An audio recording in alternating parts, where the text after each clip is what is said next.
Okay, so hopefully I can throw everything. I got a text, and I could just answered it, and then just like a little brief pause. Made a joke how you guys can it's like an intermission already, but this is the everything I'll be reading for the next 2 weeks, and this is exclusively the next 2 weeks because I have a new schedule for reading books. Essentially, what it's going to be, especially because the summer is almost over, as of right now, it is going to be set. This is what I'm reading. Nothing else is going to be added, especially with the vacation books. So next week I'll be going on vacation. So first 12 are what I'll be reading for the first week before I go on vacation, and when I go on vacation, they'll be the last 12.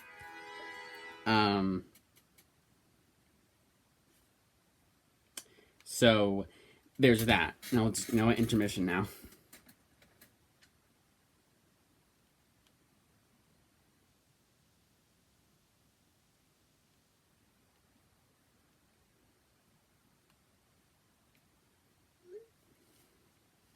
All right, end of intermission. So the first 12 is what I'll be reading before vacation. Next 12 will be on vacation. You hate when I lose my train of thought.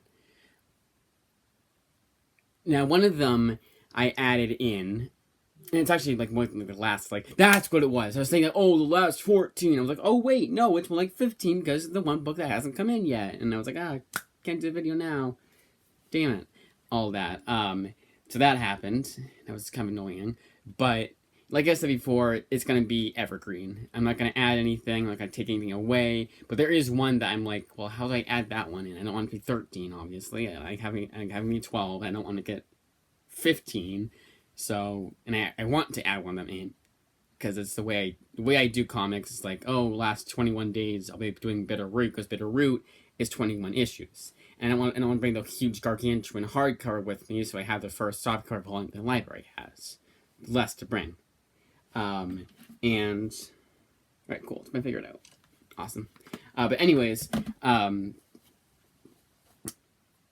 so yeah, I'm gonna fit that one in. It was kind of like a puzzle. I'm like, I'm thinking to myself, like, I knew that and I was factoring that in. So, like, what book was it? Like, oh no, we're gonna do this and then that.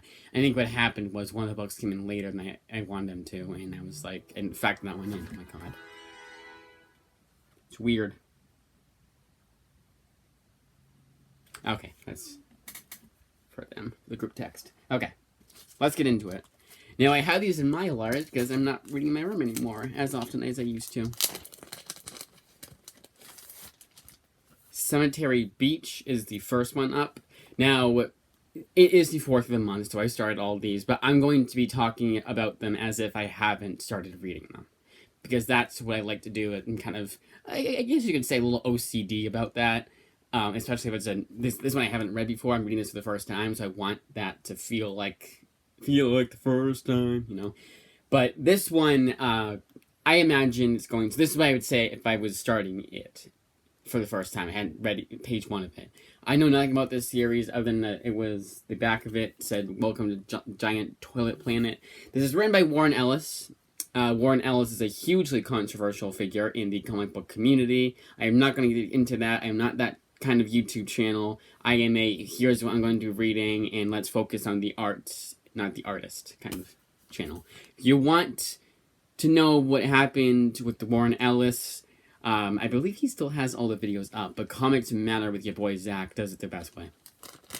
He really goes in depth, shows evidence, and it's probably the most unbiased take you could have. Because so many people wrote off Warren Ellis right off the bat. And I get it, but it's like, you also, you had this person on your channel, and he likes cancel culture. I know he wrote the new Supergirl comic, but that's still nothing against them, obviously. I like all the YouTube channels I'm subscribed to, so why would I be subscribed to a YouTube channel and not like them, you know? But anyways, moving on. Next one. So yeah, that's all I just had to say about, or would have had to have said about Cemetery Beach. So all these, so there's another YouTube another thing with my YouTube channel that's changing once and for all. The whole Image Comics, comic reviews in general are going to be on my Instagram account. I seem to be better at text reviews than vocal reviews, and I've only been improving on the craft. Not drastically, but I would say that like 2 years ago when I was doing text reviews is a lot different than how it is now. But yeah, not drastically different. I'm not gonna act like I am. I would never call myself an official movie / comic book critic. I'm very immature. Very still kind of starting out. Yeah, I've been doing it for a long time now, but I'm still amateurish, and I don't want. I'm not super professional, nor do I really want to be. I'm doing this for fun. But anyways, and so do all of them, obviously, but more so with me. Like I'm not gonna go to classes to improve my craft unless I feel like I have to. But I feel like, I mean, honestly, I think I'm giving myself a little too less credit because of one of the people that complimented several people have complimented my critic abilities, my reviews. But I stand on the fact that my reviews are amateurish, but they still give people a good idea of what to expect from what I am reviewing. I think it's actually the perfect way to put it. Reviews will more than likely be on Instagram, especially the ones from Image Comics. Because again, an OCD thing for me was I was going to do a separate review for just the Image books I read that month, but I'm so far behind that I'm like, I don't know. And I don't want to do it, I don't want to say, oh, November, because it's November 25 to right now, I haven't been doing them. And I don't want to start it now and not do the ones from before. Now, one thing that I will acknowledge is I reread a lot of books. Like the next one's a reread. After Supreme Blue Rose, which is the next Warren Ellis book from Image I'm reading this month. But yeah, the next one's going to be a reread. I've read before, so I could just be like, well, I've read this before, and then here's what I felt before, here's what I feel about it now. They just kill two birds with one stone. And honestly, I think I've reread all of them at least once. So I could do that, and I might do that. But because of how many changes have happened in my life, my personal life, it's even less likely. But anyways, moving on. But the text reviews are so simple to do. This would take an hour to film all the reviews at once, whereas Instagram I can do it daily. Daily. I can't do daily uploads on YouTube. I can do it on Twitter. I can do it on Instagram. It takes a lot less time. Because this is different than doing a text review. Regardless of whether or not I say the same points or make the same points, doing it via text is a lot quicker than doing it video-wise. Now, I like to do it video-wise, but shit's changing. And not just my job starting up again, in later this month. Supreme Blue Rose by Warren Ellis. I know nothing about this book, other than I believe it was a superhero book. Okay, so I looked up the back before I read it. I found out it was written by creator of the Supreme character was created by Rob Liefeld. That's all I knew.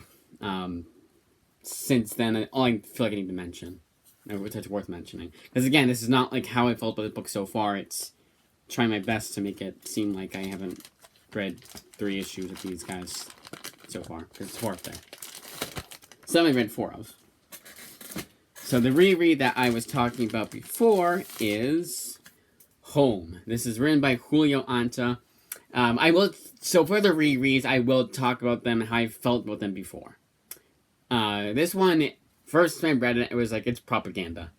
But over time, it's only become more and more prophetic.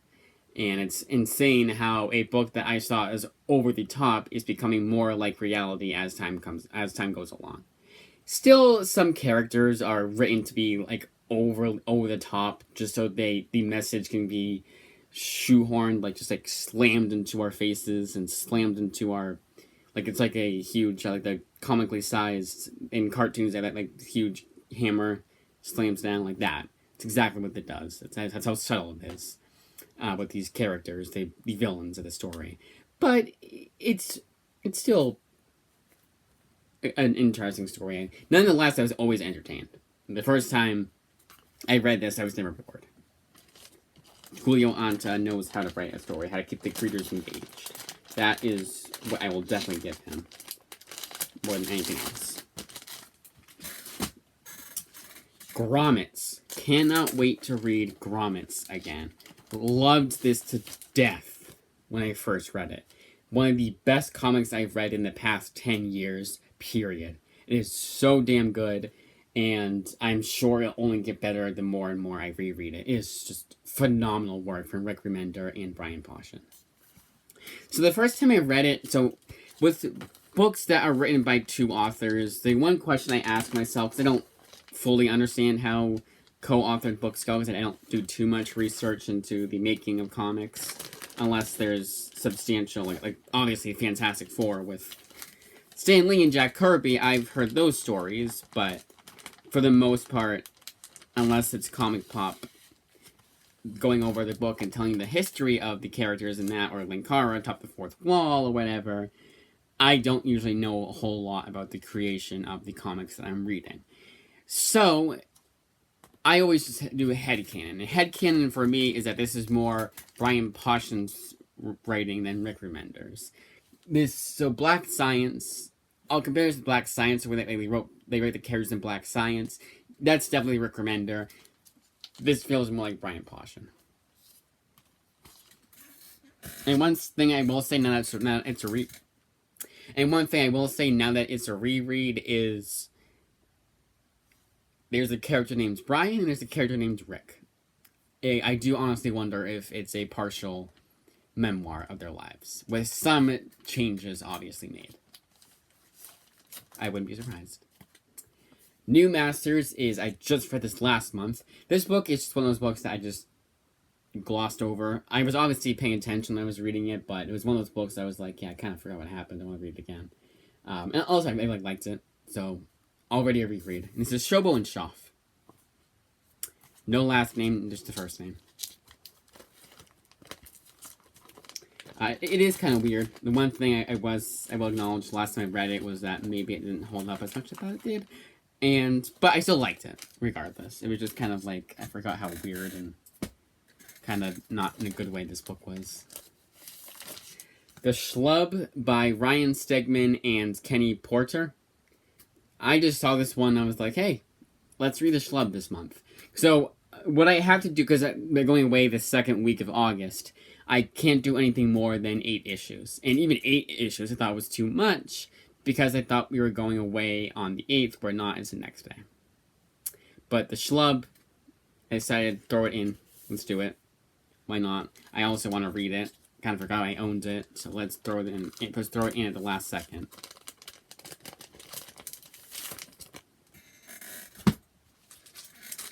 So next one up, I honestly kept forgetting that I owned. I don't usually do that with comics, but it was just kind of one of those books that I had just seen. And I was like, okay, we'll get Alpha Girl. And then I kind of forgot about it. And I'm like, hey, let's read it. I should actually read Alpha Girl. Alpha Girl. I know nothing about this series. So, going in completely blind. And this is written by Jeff Roning and John Paul Bonjour. Co-authored book. Sure, you guys heard me rant about that when I first unboxed it. Reason for why that is, for those of you who are confused, it's just annoying because it's like, well, who actually wrote it? You know, like who? And if I really like it, should I check out both their work, or is it more? You know, it causes a lot of confusion for me.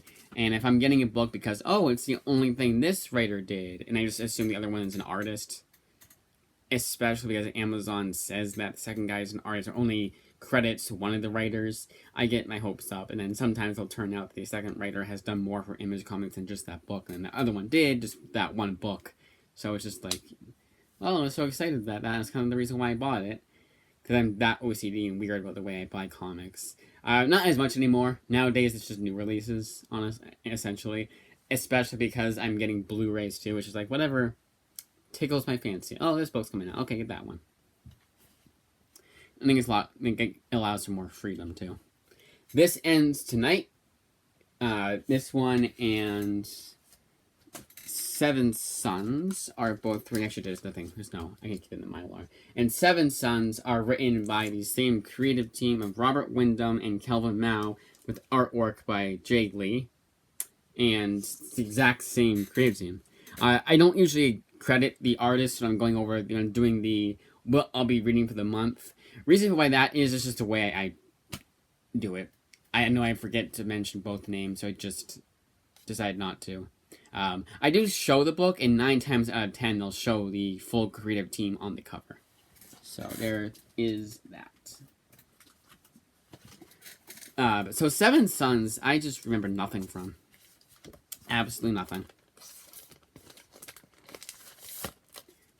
Except for a few minor details. It's like, yeah, that was like the second after I read it, pretty much. So I decided, yeah, we need to reread it again. Now, time will tell if that happens again and it's truly that kind of book or not. I also, the way my memory works is very different than how most people's memories work, so. But it's more so than, like, if I remember a lot what happened from, like, a good example is there's also 7 issues, do a power bomb. I remembered a lot from this book, and right after I read it, and then same thing with Seven Sons doesn't happen with that, that's kind of weird. So that's also where I say to myself, I'm like, it's not me, it's the book itself. That's why I say time will tell if that. That's why I say time will tell if that's the case. But Do a Power Bomb is written by Daniel Warren Johnson. I am reading my copy now. First time I read it, I read the library's copy. The reason for that is because I'm OCD, and also, do we have any books that are like that? I don't think we do. But the binding is starting to come loose on a lot of the books that I've only read like 3 times over. So I'm like, well, if the library has it, let's just read the library's copy.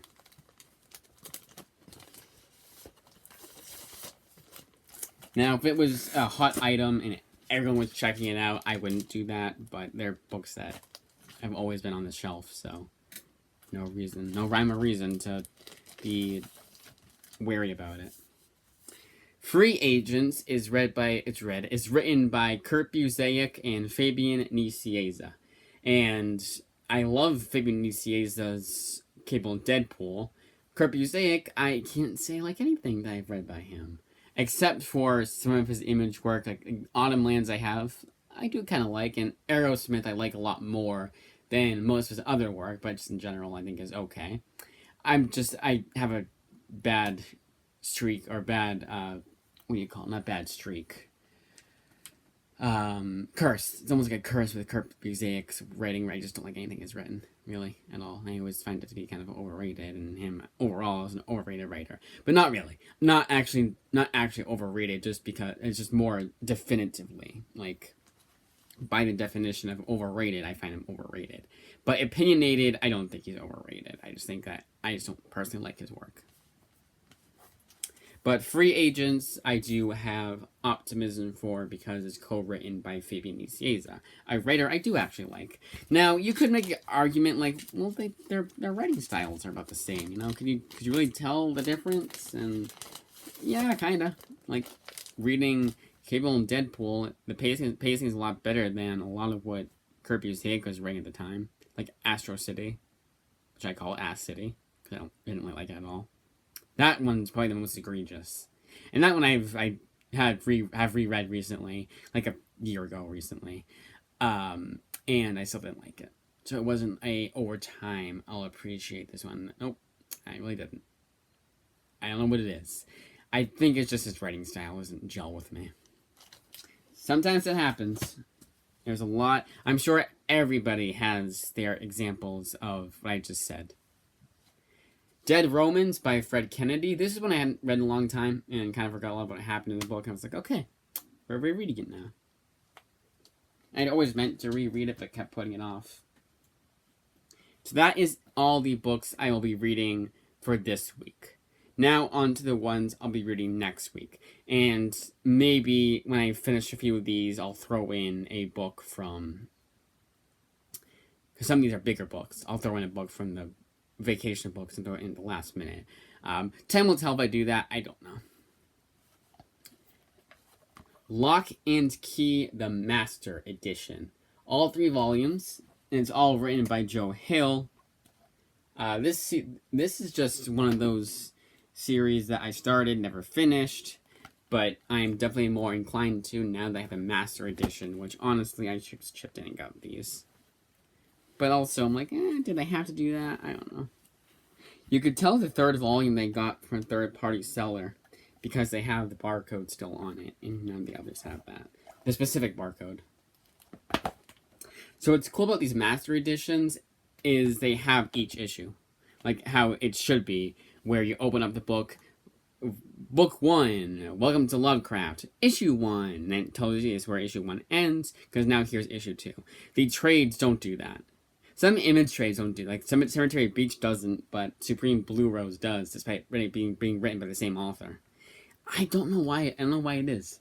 I don't know if it's a preference or what, and because these are all, so far all these books are independent publishers that give pretty much all freedom to, I don't know how free IDW is compared to Image Comics and Freedom, but I know Image Comics gives its creators full freedom to do what they want with their books.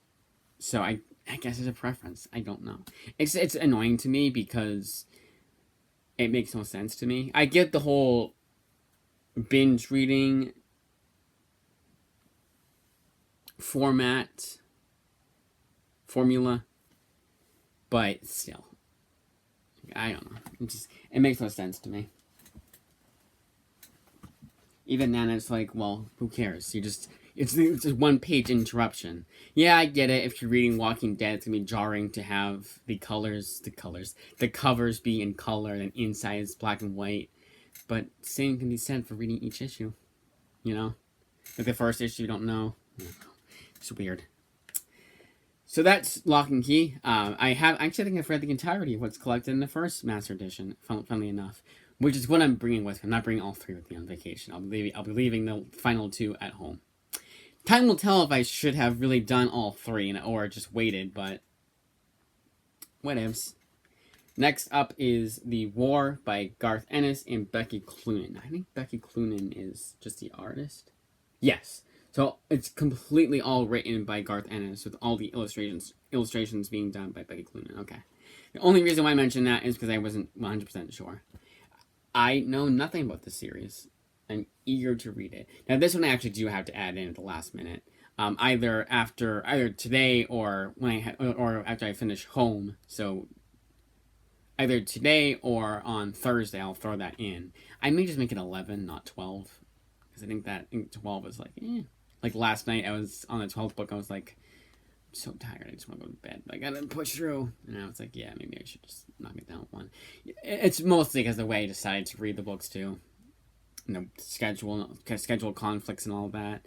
And it was definitely along the lines of, you could have been done with this by, like, for hours now. You've been done with it, but you chose to do it this way. So it was a choice. So at the end of the day, I'll probably keep the 12. 12 is the magic number for me nowadays. Bodies by Cy Spencer. Not Cy Spurrier, Cy Spencer. This one I had read the first time. I knew nothing of what's going on. Felt like I just didn't understand a single thing. Read it a second time, understood a lot more, appreciated it a lot more. Third time, it's been a really long time. I'm like, why haven't I reread Bodies? So I decided to reread it. The Kitchen. I don't have the DVD handy, do I? Oh, it's over there anyways. The Kitchen, the comic book. This is that Melissa McCarthy movie that no one even remembers having released. You saw a trailer for it in the theater, and you're like, oh, that's exactly what you're thinking of. The movie did atrocious review-wise and rating-wise, and quite honestly, when I watched it, I thought it was just okay. Comic is a hell of a lot better, and it's written by Ollie Masters, right? Yes. Who co-wrote Old Haunts with Rob Williams, which is AWA Studios, and I really like that one. Punk Rock Jesus. That song Cat Scratch Fever, whenever I read the words Punk Rock Jesus, I instinctively read it as that lyric. So Punk Rock Jesus, like that. That's what I do. Written by Sean Murphy. This one is just, Big Seven Sons reminds me a lot of Punk Rock Jesus.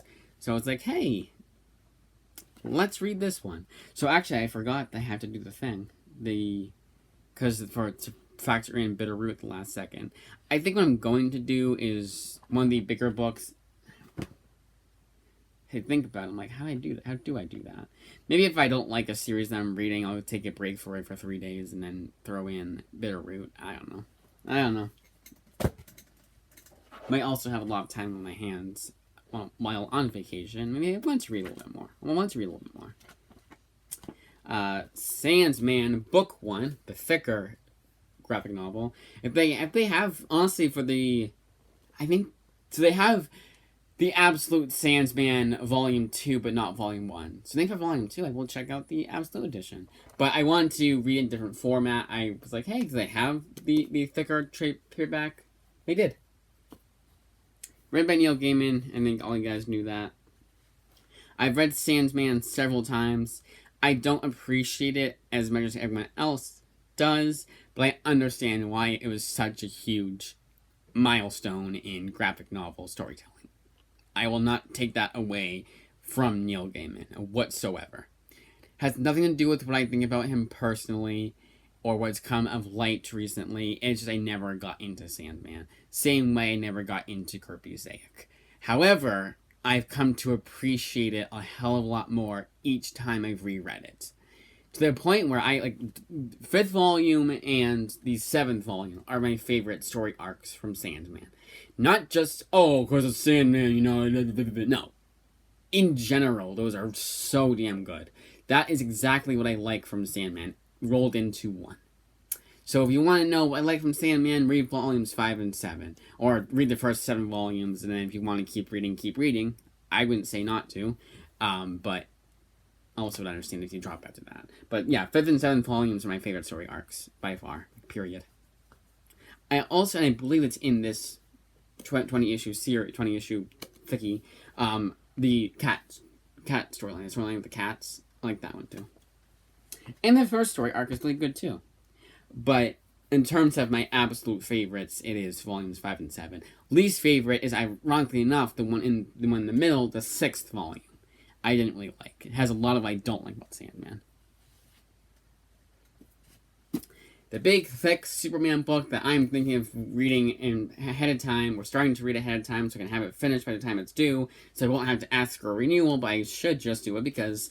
So there's 2 interlibrary loan systems. You may be able to tell because this one has the yellow sticker and so did Sandman. And so the next one. Now, their old system got a new update, and because of that, things have been moving a lot slower now because of everybody getting used to the new update, I am sure is what it was. I got a brief explanation, but it only explained what happened before and not in present. So it's like, in present, and then I was thinking back then, it's like, so things have changed right now. So because of that, I put in everything ahead of time. And even this Superman City of Tomorrow book, I just put in as a chaser. Because I was like, well, this has... Maybe it's just those, ironically enough, don't have any lending libraries. That's what will happen, is that your holds will stay there at the first setting of awaiting approval by library staff, and it'll stay there until they inevitably cancel it or whatever. But then Superman, I was like, they have to have a Superman. And they did, and it went through. And so did Watchmen chapters 1 and 2, which is the ones I was wondering I wouldn't. The Blu-rays, the recent DC animated versions. I wanted to watch that. The animated version of Watchmen. I was like, hey, library has it. Let's do it that way. So I did. And those are the ones I was curious. Those ones aren't going through. It's just because they don't no lending library. But nope, it was a long update. So unfortunately... I found out the hard way, no, it's just slower now, and that's why I put these guys in ahead of time. And that's why I'm probably just going to do a renewal, ask for a renewal, because it's not my fault that it was this way, and I have everything to put in ahead of time. Then it came in a bit earlier than I thought it would, so, we factor all that in, and just so, I don't know. But anyways, Superman, the City of Tomorrow. Written by Joe Kelly, Jeff Loeb, Mark Millar. I know nothing about this series. I just saw it. Again, it was a chaser, but I still want to read it. I didn't put something I would not ordinarily read. That would be kind of silly. Elf Quest. I loved this to death the first time I read it. Second time I read it, I was like, it's not as good. What the hell's going on here? I think it was just expectations being too high, and because it had been so long, I didn't remember what exactly I liked about it. So I read it again, thinking it'd be a page turner and be really fast paced, but then forgetting that kind of has a lot of dialogue because it's an older book. So here's the interior. As you can tell, a lot more dialogue than your average comic book because this one came out a while ago. Hell, some of you guys may be like, "Oh my god, Old Quest! I love that series. I read it a long time ago." Bitter Root, as mentioned, the first volume, softcover volume, because that's all they have in the library, and I'll be reading the hardcover. But I do want to read it 21 days, when there's 21 days left of the 21 days left of the month. Now, one thing I just realized I could do is I could start reading this now and hold off on continuing it until I get back from vacation, which I don't want to do that. That's not a good idea. Maybe I'll read one of these. I don't know. We'll figure it out. It's pretty easy to figure out because I think if I do... So actually, wait a minute. If I start one of the ones that's 5 issues, if I start it... Because the 11th is when I have to start reading Bitter Root. If I want to do the whole... Wait, no, 1, 2... Yeah, 1, 2, 3. I'm right. There's 21 issues. So, 1, 2, 3, 4, 5... Yeah, if I start reading the 7th, we'll be all good. But no, sorry, 1, 2, 3, 4, 5. Gotta start on the 6th. So actually with Home, once I finish Home, I can start reading one of the 5-issue series. Replace it with Carmen or... The other side was the other one. Probably Carmen. Alright, cool. Nah, probably the other side. I don't know. The other thing is that Bitter Roots, The Other Side, and Tokyo Ghost, I'd read the last time I went on vacation. So I kind of liked how it was the same thing again. Kind of super ironic. Yeah, that's what I'll do. That's a good idea. Alright, cool. I figured it out myself. The Autumn Lands by Kurt Busiek. Elf Quest reminds me a lot of Autumn Lands and vice versa. So I want to read them back to back. And I can now that I'm going on vacation. Now having that too thick gargantuan comics or graphic novels, is that a great idea? I don't know. Should I have gotten the Wicked and Divine volumes 1 and 2 and then just did it that way? Probably, but I decided to get the compendium again. The compendium does not collect the 2 annuals. No idea why. They don't. That's the funnies and the Christmas special. No idea why it's not collected in here, but it's not. So it's not the complete collection compendium. Weird that you're missing 2. Just put it in. It's not going to make the book that much more thicker. It's not going to increase the price. It's not going to break the binding any more than the compendium itself would. I don't know.